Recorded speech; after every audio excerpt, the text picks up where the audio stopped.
नमस्कार दोस्तों। क्या आपने कभी सोचा है कि अगर निवेश ऐसा हो जिसमें सिर्फ 3 साल का लॉक इन पीरियड हो, रिटर्न की बात करें तो लाखों रुपए तक का फंड बन सकता हो और साथ ही टैक्स में भी बचत हो जाए, तो कैसा रहेगा? आप जरूर सोच रहे होंगे, ऐसा कौन सा फंड है, उसकी टर्म्स एंड कंडीशंस क्या हैं, निवेश कितना करना होगा और रिटर्न कितना मिल सकता है? इन सभी सवालों के जवाब आपको इस वीडियो में मिलने वाले हैं, इसलिए वीडियो को अंत तक जरूर देखें, क्योंकि आज हम आपको इन्फ्लेशन और टैक्स को ध्यान में रखते हुए असली रिटर्न का कैलकुलेशन करके समझाने वाले हैं। दोस्तों, आपने कई वीडियो देखी होंगी जिनमें सिर्फ ये बताया जाता है कि निवेश करके लाखों या करोड़ों का फंड बन सकता है, लेकिन अक्सर उन कैलकुलेशन में इन्फ्लेशन और टैक्स को शामिल नहीं किया जाता। इसलिए आज की ये वीडियो कंप्लीट और प्रैक्टिकल जानकारी देने वाली है। तो चलिए बिना समय गवाए शुरू करते हैं। दोस्तों, जिस फंड की हम बात कर रहे हैं उसका नाम है SBI ELSS tax saver fund direct plan growth. ये फंड SBI म्यूचुअल फंड का है। SBI के बारे में तो आप जानते ही होंगे, ये भारत की सबसे भरोसेमंद और सबसे बड़ी सरकारी बैंकों में से एक है। इस फंड का एसेट्स अंडर मैनेजमेंट लगभग 1 लाख करोड़ से भी ज्यादा है। इससे पता चलता है कि इस फंड पर निवेशकों का भरोसा काफी मजबूत है।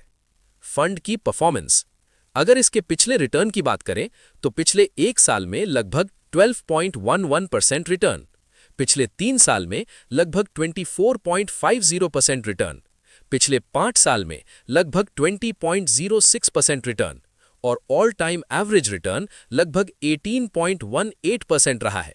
ध्यान रखें कि हम आगे जो कैलकुलेशन करेंगे वो अनुमानित रिटर्न के आधार पर होगा। और एक जरूरी बात, ये वीडियो केवल एजुकेशनल पर्पस के लिए है, इसे निवेश की सलाह न समझें। FCharty फंड की बेसिक जानकारी, फंड साइज लगभग 31,861 करोड़ रुपीस, NAV यानी नेट एसेट वैल्यू लगभग 485 रुपीस।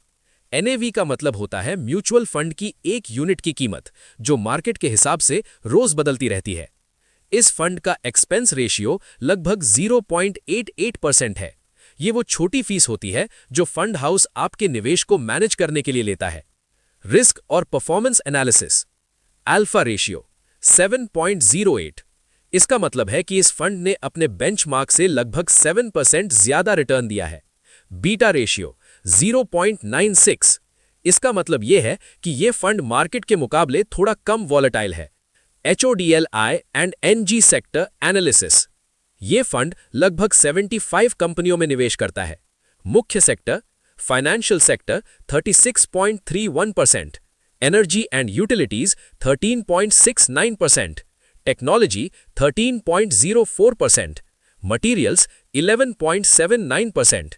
टॉप कंपनियां HDFC bank, Reliance industries, axis bank, Kotak Mahindra bank. निवेश कैसे करें? इस फंड में निवेश दो तरीकों से किया जा सकता है।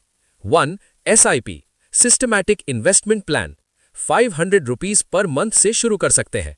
2. लंप सम इन्वेस्टमेंट 5000 रुपीज से शुरू कर सकते हैं। अधिकतम निवेश की कोई लिमिट नहीं है, लेकिन ध्यान रखें इस फंड में 3 इयर्स का लॉक इन पीरियड होता है।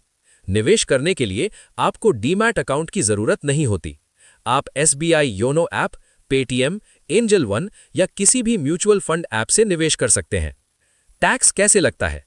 इस फंड में 2 तरह के टैक्स लग सकते हैं।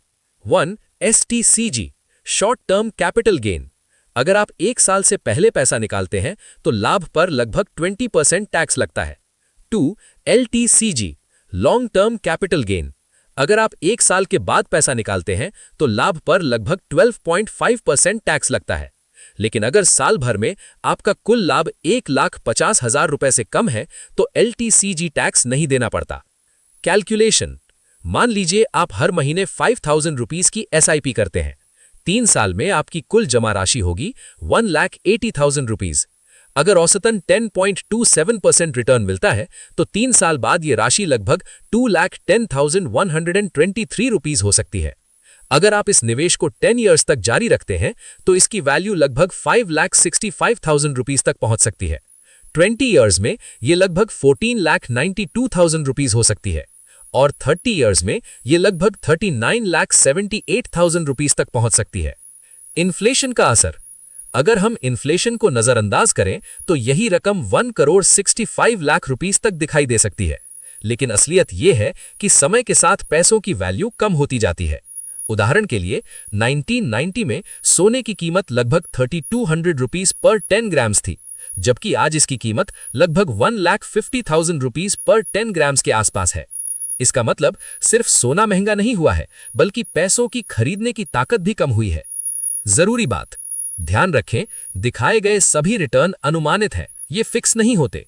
अगर मार्केट अच्छा रहेगा तो रिटर्न ज्यादा भी हो सकते हैं और कम भी। अगर आपको ये कैलकुलेशन समझ में नहीं आई हो तो कमेंट में जरूर बताएं। हम अगली वीडियो में इसे और भी आसान तरीके से समझाने की कोशिश करेंगे। अगर आपको वीडियो में कुछ वैल्यू मिली हो तो वीडियो को लाइक करें और चैनल को सब्सक्राइब करना ना भूलें।